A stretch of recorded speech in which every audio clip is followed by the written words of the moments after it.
Assalamualaikum, waalaikumsalam warahmatullahi wabarakatuh. Saya lihat Ustadz orangnya sangat percaya diri. Bagaimana cara mengatasi sifat pemalu, minder, dan rendah diri? Terima kasih Ustadz. Astagfirullahaladzim, astagfirullahaladzim, astagfirullahaladzim. Saya mohon ampun kepada Allah Subhanahu wa Ta'ala bila ada yang dilihat oleh orang lain berupa hal-hal yang terlihat baik dan sebagainya, tapi ternyata juga saya belum bisa memenuhi seperti apa yang terlihat. Maka semoga Allah mengampuni kekurangan-kekurangan itu, memaafkan dan memberikan bimbingan supaya menjadi lebih baik. Ya, teman-teman sekalian, membangun kepercayaan diri pada hal yang positif itu tidak diikat dengan profesi seseorang, ya, atau tugas seseorang.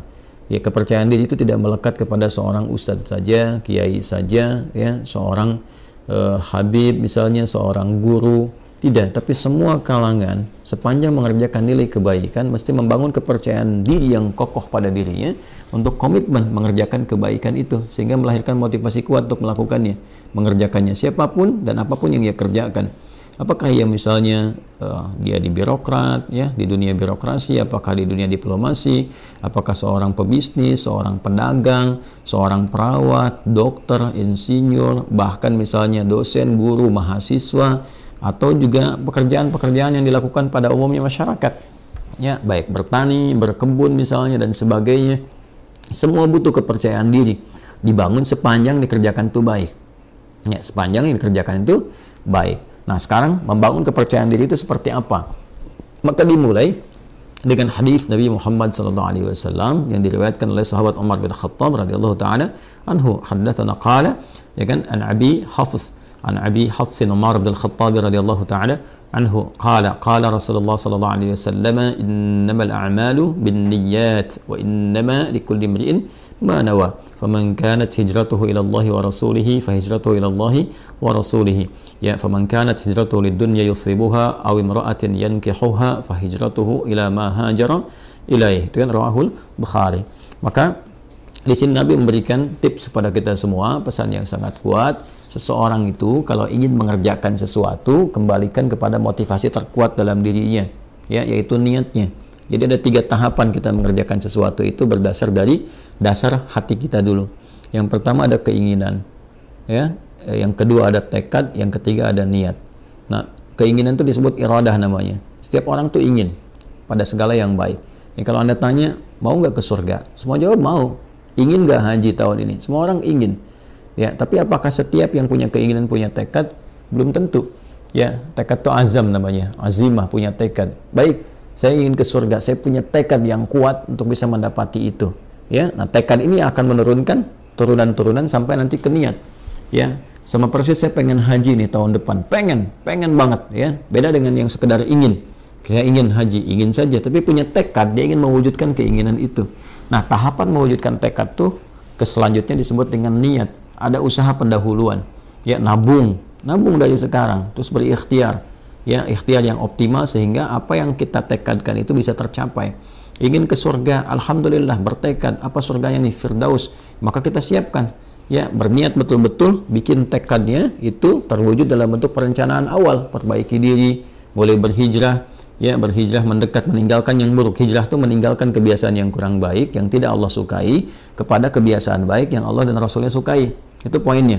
Jadi hijrah itu bukan menuntut kita pindah kepada suatu tempat tertentu, ya, kecuali kalau di tempat kita beraktivitas itu sangat tidak kondusif sekali. Ya, susah mendekat kepada Allah, terancam dalam keburukan, ya, di tempat kerja misalnya, tempat kerjanya diliputi keburukan-keburukan yang sulit sekali mendekat kepada Allah. Mau sholat susah, baca Quran susah, sementara kita sadar bahwa rezeki itu yang mengatur Allah, kan kita sadar betul Allah Maha Pemberi rezeki, Allah mendatangkan rezeki. Ya, kenapa kita tidak berpindah ke tempat yang kemudian Allah sukai dan dengan itu keberkahan Allah berikan? Toh tetap kan rezeki tidak akan tertukar, toh tetap tidak akan berkurang. Ini kan poinnya. Nah, itu hijrah yang menuntut perpindahan tempat. Sama dengan tinggal di lokasi misalnya yang di tempat tinggal itu walaupun kompleknya terlihat megah dan sebagainya, tapi fasilitas untuk masjid tidak ada, mau pengajian susah, mendekat kepada Allah juga tidak mudah, gitu kan? Anda mencari tempat yang teduh, yang nyaman ibadah, yang enak beraktivitas, di situ kemudian Anda membangun kepribadian yang lebih dekat dengan Allah Subhanahu wa Ta'ala. Jadi hijrah itu prinsip dasarnya meninggalkan perbuatan yang tidak disukai oleh Allah dan Rasulnya kepada kebiasaan dan perbuatan yang disukai Allah dan Rasulnya. Jadi bukan menuntut satu perpindahan secara langsung, ya, atau pindah kepada misalnya komunitas, pengajian, golongan tertentu, bukan itu poinnya. Jadi jangan Anda katakan kalau berhijrah ini pindah ke golongan A, komunitas B dengan nama tertentu dan sebagainya. Bukan itu poinnya.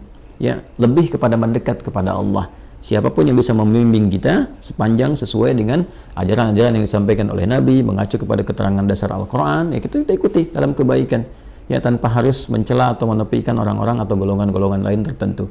Nah, dalam konteks berpindah ini, maka lakukan semua karena Allah. Ya, motivasinya karena Allah dulu, nanti supaya dibimbing oleh Allah. Karena nanti orang melakukan sesuatu itu banyak motifnya. Ya, tadi kata Nabi kan, "Faman kanat hijratuhu lidunya yusibuha", ada yang karena materi dunia. Ya, jadi Anda ini melakukan aktivitas untuk percaya diri ini, ya, mengatasi sifat malu, minder, macam-macam. Apa yang mau dikejar? Karena dunia. Ya, kalau cuma dunia orang banyak sekarang. Ya, ada latihan-latihannya segala rupa untuk mencapai pekerjaan tertentu. Ada latihan sekarang di bidang bisnis misalnya. Dilatih Anda public speaking, bagaimana bicara depan orang, begini, begitu, dan sebagainya untuk capaian dunia. Ya, Anda akan dapat. Kata Nabi, Anda akan dapat. Ya, tidak ada kesalahan di dalamnya, sepanjang dicari itu baik, tapi belum tentu ada pahala untuk bekal pulang. Nah, niat itu menentukan apakah apa yang akan kita cari ini disukai oleh Allah sehingga punya bekal akhirat, value-nya value akhirat, atau cuma dunia saja. Itu poin pertamanya. Jadi tanamkan pada diri kita itu motivasi yang kuat untuk mengerjakan sesuatu ini lillah, karena Allah, ya, dan Rasulnya. Nanti karena Allah itu memberikan kekuatan pada jiwa dan Rasulnya memberikan bimbingan yang sudah Nabi contohkan kepada kita, ya, dan mewariskan pedoman-pedoman kehidupan yang abadi sifatnya. Nanti tinggal diikuti di situ, ya kan? Nah, jadi yang pertama adalah membangun kekuatan niat, motivasi diri dulu. Motivasi diri dulu. Saya ingin melakukan ini sebagai hujjah saya ketika kembali kepada Allah. Ya, saya ingin melakukan ini, ya, supaya Allah ridha dengan saya. Nanti dari niat yang benar itu Allah berikan kekuatan pada diri kita. Nah, niat itu diterjemahkan dengan apa? Setelah muncul dalam hati kita, kita akan memulai aktivitas itu yang baik itu, maka kita bisa mulakan itu dengan memohon kepada Allah. Nah, di sini dia. Jadi membangun sifat kepercayaan diri, diantaranya memulai dengan menautkan aktivitas yang akan kita kerjakan, ya, dengan harapan perlindungan dan pemberian kekuatan serta bimbingan dari Allah. Mohon taufik namanya. Minta. Nah, itu keadaan itu disebut dengan tawakal namanya. Ya, tawakal itu menyerahkan keadaan kita yang akan kita ikhtiarkan, baik mulainya ataupun akhirnya kepada Allah, gantungkan kepada Allah, sehingga Allah memberikan perlindungan yang paripurna kepada diri kita. Maka Nabi mengajarkan kita untuk berdoa dalam memulai segala hal. Nah, doa itu juga membangun kepercayaan diri. Makanya orang kalau mau mengerjakan sesuatu, ketika dia berdoa lebih kuat kan? Ya, Anda mau bicara, Anda berdoa. Dan diajarkan kan di Quran, di surat Thaha itu, bagaimana seorang Musa alaihissalam dibantu sekretarisnya Nabi Harun alaihissalam, ya, dua-duanya datang kepada Fir'aun untuk berdakwah, menyampaikan kebaikan, membangun kepercayaan dirinya bagaimana? Kan berdoa dulu. Ya kan? Setelah dia berniat baik, menjadikan semua urusan karena Allah, dibimbing oleh Allah tuh. Ya, bimbingannya indah sekali. Jadi dibimbing oleh Allah, nanti kalau datang katakan yang baik-baik, katakan yang lembut supaya dia sadar. Ya, di Quran surat Thaha itu kan ayat 43 sampai 44, faqula lahu qawlan layyina la'allahu yatadzakkaru aw yakhsha. Katakan yang lembut, ya kan? Katakan yang halus, tutur kata yang baik, yang elok dengan retorika yang benar, ya kan? Sampaikan aja. Nah, mudah-mudahan dengan itu nanti, ya, ada kelembutan pada hati dia sehingga dia merasa takut kepada Allah dan memperbaiki diri. Nanti Allah bimbing, berikan kekuatan. Makanya nanti ayat-ayat berikutnya itu memberikan kepercayaan diri yang kuat kepada Musa. Ketika tawakal itu ada, lalu dibimbing doanya, Rabbi syrahli sadri wa yassirli amri wahlul 'uqdatam bil lisani yafqahu qawli. Lalu kemudian Allah menegaskan, jangan takut Musa, ya, aku akan membersamai kamu, ya kan? Nah, kamu akan dibekali begini begitu dan sebagainya. Ini isyarat Quran yang sangat dalam. Tautkan aktivitas kita kepada Allah Subhanahu wa taala, lalu bacakan doa. Kalau di sini terkait dengan bagaimana supaya tampil bisa bicara dan sebagainya, doanya juga ada sendiri. Seperti tadi diajarkan di Quran, Rabbi syrahli sadri wa yassirli amri wahlul 'uqdatam min lisani yafqahu qawli. Nanti untuk belajar supaya pede nih, ya, jangan sampai pesimis, waduh saingannya berat nih, waduh ini bisa nggak lulus ujian. Percaya diri, yang dituntut ikhtiar kok. Nanti Allah yang mengatur Anda masuk di kampus mana, di sekolah mana yang terbaik untuk masa depan kita. Kadang-kadang harapan kita ke A, tapi kata Allah jangan ke situ, kamu ke B aja, karena kamu nanti bakatnya akan dibutuhkan di bidang ini. Bisa terjadi. Ya, harapan masuk A, tiba-tiba masuk B, dan semua kampus bisa mendapatkan bagian-bagiannya gitu ya. Nah, maka di sini penting kita ikuti. Doa-doanya banyak ya. Rabbi zidni ilma warzuqni fahma, Allahumma faqihni fid din wa alimni ta'wil, sesuai dengan bidangnya masing-masing. Kalau belum tahu doanya, ucapkan apa? Ucapkan seperti Nabi bimbing dalam hadisnya.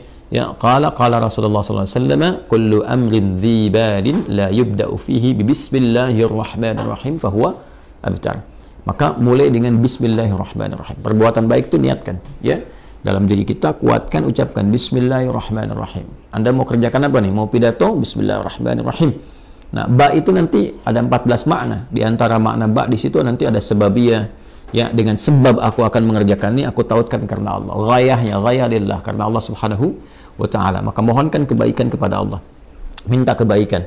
Bismillah, ya, Ar-Rahman, Ar-Rahim. Nanti sifat-sifat Rahman dan Rahim Allah akan disertakan kepada kita. Maksudnya apa? Diberikan bimbingannya kepada kita. Dioptimalkan, dinaungkan kepada kita. Dengan rahmat Allah, kita akan dimudahkan beraktivitas. Dengan rahmat Allah, dijaga dari kesalahan. Dengan rahmat Allah, diberikan kekuatan. Itu Bismillahirrahmanirrahim. Makanya Nabi pun ketika mulai menerima wahyu diminta oleh Allah untuk pede, untuk percaya diri. Walaupun Nabi nggak pernah belajar, ya, nggak pernah beliau punya guru formal, nggak ada beliau pernah masuk madrasah, ya kan? Nggak pernah belajar, ummi sifatnya. Ya, sifatnya apa? Ummi. Maka apa yang terjadi? Yang terjadi ketika menerima wahyu kan, ya kata malaikat, iqra, baca. Ma'ana biqari, saya betul-betul nggak bisa baca. Iqra, ma'ana biqari, saya betul-betul nggak bisa baca. Ya, sampai yang ketiga kan, iqra ma'ana biqari. Nabi bisa mengatakan maqara'tu. Ya, pakai bentuk kata kerja, bentuk past tense, kemudian dengan sigat ma, nafi. Ya, saya nggak bisa baca. Tapi ketika ma bertemu dengan ba, itu taukid sifatnya. Ma ana bi. Ya, ma ketemu dengan ba, itu penguat taukid. Ba-nya jadi taukid. Saya betul-betul nggak bisa baca. Maka apa yang diturunkan oleh Allah Subhanahu wa taala untuk membangun kepercayaan diri beliau? Iqra bismi rabbikal ladzi khalaq. Muhammad SAW niatkan baca itu, ya, baca untuk mengikuti bacaan yang dibimbing oleh siapa? Oleh hamba yang Allah utus, ya, dan dengan kuasa Allah yang membuat, menjadikan sesuatu aja begitu mudah. Yang mencipta kamu aja begitu mudah, yang mencipta manusia aja begitu mudah. Apalagi menjadikan kamu terbimbing untuk bisa mengikuti bacaan, lebih mudah lagi. Maka lakukan karena Allah. Allah kan kuasa atas segala hal. Anda adabnya, kalau Anda sulit melakukan sesuatu, Anda akan berusaha minta tolong kan pada yang lebih kuat. Oke? Ya, ada misalnya seorang usil pada Anda minta tolong pada yang lebih kuat, atau Anda lapor misalnya kepada yang berwenang dan sebagainya. Kenapa? Karena sifat dan fitrah manusia mencari yang lebih kuat. Siapa yang lebih kuat dibandingkan dengan Allah? Siapa yang memberikan kekuatan pada kita lebih dibandingkan apa yang Allah berikan kepada kita? Maka tautkan diri kita kepada Allah. Iqra bismi rabbikal ladzi khalaq. Nah, inilah kekuatan doa. Doa membangun kepercayaan diri. Doa membangun kekuatan. Ya, nanti setelah itu yakinkan bahwa apa yang Allah berikan kepada kita itu sempurna dan bisa melakukan apapun. Ya, sepanjang nilai itu baik. Wa 'allama Adam al-asma'a kullaha. Allah mengajarkan kepada Adam semua jenis segala hal yang bisa digunakan dalam beraktivitas di bumi ini. Ya, karena Adam itu nabi, Adam itu rasul. Nabi bukan rasul, maaf. Adam itu nabi walaupun beliau bukan rasul. Ya, karena bedanya kalau nabi diberikan risalah terbatas untuk diri dan kerabat dekatnya, ya tidak untuk umat. Adam diutus, umat belum ada, baru ada diri dan kerabat dekatnya, itu istrinya sendiri dan nanti anak keturunan awal dasarnya. Maka dipilih oleh Allah di Quran misalnya surah ke-3 Ali Imran ayat ke-33. Innallaha astafa Adam. Nanti baru ketika ada umat, komunitas, nanti risalah diberikan membimbing umat menjadi rasul, yaitu Nuh alaihissalam. Makanya nanti innallaha astafa Adam wa Nuha, ya, wa ala Ibrahim wa ala Imran ala alamin. Dan ketika Allah kemudian memberikan sifat pengajaran, ada fitrah kenabian. Fitrah kenabian itu diajarkan secara langsung. Semua diajarkan, segala hal yang terkait dengan kebutuhan membangun risalah di muka bumi ini. Jadi nabi, rasul diajarkan, semua diajarkan. Nah, tapi mereka manusia. Kita manusia, kita bukan nabi, kita bukan rasul. Kita manusia, kita bukan nabi, kita bukan rasul. Maka sifatnya potensi ditanamkan pada diri kita. Jadi di dalam diri kita ini potensinya banyak sekali bakatnya. Ya, dan kita harus yakin, percaya diri, bakat apapun yang dibutuhkan untuk memberikan maslahat pada kehidupan kita di bumi ini bisa dicapai. Jadi di sini ini ada kemampuan dalam diri kita ini. Ya, untuk menjadi ahli fisika kah, kimia kah, matematika, ya dalam saat yang bersamaan ahli Quran, ahli hadis, mau bicara apapun. Coba lihat manusia tuh, lidahnya Masya Allah. Diajarin bahasa ini bisa, bahasa Inggris bisa, bahasa Arab bisa, bahasa Cina bisa. Ya, macam-macam tuh. Itu dari lidah, dari bahasa aja. Coba lihat bagaimana Allah memberikan kemampuan pada kita dengan memori yang sangat luar biasa untuk bisa mengingat dan hafal benda-benda. Anda itu luar biasa. Coba kalau Anda mau kumpulkan benda-benda di lingkungan Anda aja, Anda bisa ingat tuh. Ya, benda-benda lingkungan kita bisa kita sebutkan 1, 2, 3. Berapa banyak memori kita, kapasitasnya. Artinya kita ini makhluk yang sangat unik. makhluk yang sangat istimewa. Laqad khalaqnal insana fi ahsani taqwim. Quran surah 95 ayat keempat itu. Allah bersumpah dengan 3 risalah. Risalahnya Nabi Isa alaihissalam, Nabi Musa alaihissalam, Nabi Muhammad sallallahu alaihi wasallam. Ya. Wattini waz-zaitun, dengan Nabi Isa alaihissalam, watturi sinin, Nabi Musa alaihissalam, wa hadzal baladil amin, ya Nabi Muhammad sallallahu alaihi wasallam. Laqad khalaqnal insana fi ahsani taqwim, dan pakai lam dan qad, pakai taukid dan tahqiq untuk menunjukkan kesempurnaan secara fisik aja udah sempurna tuh penciptaan manusia. Fisiknya sempurna, akalnya sempurna, potensinya sempurna. Tinggal kita membangun kepercayaan diri bahwa dengan kesempurnaan ini kita bisa mencapai itu. Kita bisa percaya pada diri kita dan tautkan kepercayaan itu kepada Allah Subhanahu wa taala. Maka itu di antara cara yang terbaik. Kemudian setelah itu ikhtiar dan belajar secara bertahap. Ya, latarkabunna tabaqan an tabaq, step by step.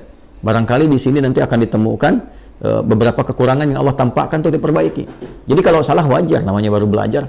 Ya, kalau sudah pintar ya wajar kalau nggak salah lagi. Kan kita baru belajar nih. Belajar bicara ada salah, wajar. Ya, saya saja bisa salah. Ya, dan pasti salah karena manusia kan sifatnya. Tadi barusan kan salah. Ya, salah ada slip of tongue misalnya, ketidaksengajaan, atau bahkan pikiran lebih cepat duluan, lisan baru bisa mengikuti, mungkin terjadi. Ya, atau memang betul-betul salah dan harus dikoreksi. Ya, tidak ada yang sempurna. Karena itu disebut dengan insan, kata Ibnu Abbas radhiyallahu taala anhuma, yang dikutip kemudian oleh Ibnu Mandzur dalam kitabnya Lisanul Arab, summiyal insanu insanan minan nisyan. Ya, disebutkan insan itu ya dari kata nisyan. Nisyan itu lupa. Ya, manusia itu akarnya insan seakar dengan nisyan, yaitu lupa. Li'annahu 'indama uhida ilaihi fanasiya. Karena ketika dia punya komitmen kadang dia lupa. Dia punya komitmen dengan Allah untuk menyembah, dia lupa, nggak nyembah Allah. Dia punya komitmen berbuat baik, dia lupa, nggak berbuat baik. Ya, makanya kalau ada orang berdusta, sebetulnya dia tahu dusta itu salah, cuman saat berdusta dia lupa. Ya, dia tahu korupsi itu salah, cuman saat korupsi dia lupa. Makanya lupa itu seringkali disandingkan dengan salah. Ya, nasiya itu lupa, nasitu saya lupa, nasina ya kita lupa, akhta'a itu salah, akhta'tu saya salah, akhta'na kita salah. Rabbana la tu'akhidna in nasina au akhta'na. Ya Allah, mohon jangan hukum kami kalau kami pernah lupa dan dari lupa itu jadi salah. Itu di Al-Baqarah ayat 286. Nasiya itu lupa, nanti turunannya insan disebutkan setidaknya 65 kali kurang lebih dalam Al-Quran. Nah, kadang repotnya makanan kita nasi. Nasi, banyak makan nasi, banyak lupa. Saya pernah waktu kuliah itu dosen kami tanya, "Ma makna kita wa kita?" Apa artinya ini? Kita jawab kompak, nasina ya Ustaz. Kami lupa. Maka Ustaz kami respon, akaltum nasi katsiran fanasitum. Kalian banyak makan nasi maka kalian lupa. Nah, itulah di antara langkah-langkah awal membangun kepercayaan diri, memotivasi, menguatkan niat, memohon kepada Allah bimbingan, kemudian mendekatkan diri kita kepada Allah dengan berdoa sesuai dengan objek aktivitas yang akan kita kerjakan, atau setidaknya mengucapkan Bismillahirrahmanirrahim sebelum memulai aktivitas. Setelah itu yakin pada diri kita ada potensi untuk melakukan itu, lalu belajar dari kekurangan, kesalahan. Kalaupun ada salah, jangan langsung divonis saya nggak bisa. Tidak, bukan begitu caranya. Tapi Allah menampakkan itu supaya diperbaiki dan jadi lebih baik untuk ke depan. Setelah itu nikmati hasilnya.